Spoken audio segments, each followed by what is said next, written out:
मैं मोदी सरकार से सवाल करना चाहता हूँ कि तारिक रहमान साहब क्या इतने भोले हैं कि वो भूल जाएंगे कि आपने हसीना वाजिद के साथ मिलकर, मोदी सरकार ने और भारत ने हसीना वाजिद के साथ मिलकर बांग्लादेश में क्या कुछ किया है, या बांग्लादेश के अवाम ये बात भूल जाएंगे। दूसरी बात ये कि भारत को बांग्लादेश के अंदर घुसने की एक और वजह है, पाकिस्तान और चाइना। फिर स्ट्रेटेजिक वजह यही है कि भारत ने अपनी जो अस्करी क़ुव्वत है उसको वहाँ कायम रखना है। उसके बॉर्डर्स अनसेव हैं इस वजह से कि जब अगर बांग्लादेश से उसके ताल्लुकात ख़राब होते हैं तो उसके बॉर्डर्स ख़राब होना शुरू हो जाते हैं, क्योंकि चाइना भी उधर से भारत को आंखें दिखाता रहता है। भारत की वो 7 बहनें, वो 7 रियासतें हैं जहाँ भारत के अंदर अलहदगी की तहरीकें चल रही हैं।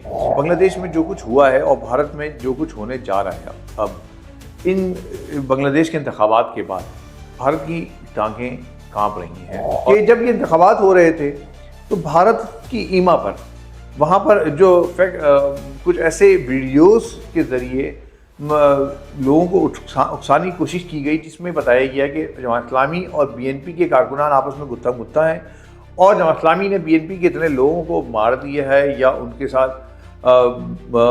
तशद्दुद किया है।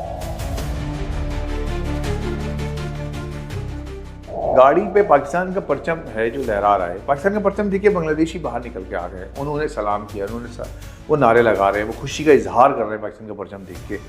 ये है वो ताल्लुक, ये है वो फुटेजेस, ये है वो तस्वीर जो आग लगा रही है भारत के अंदर।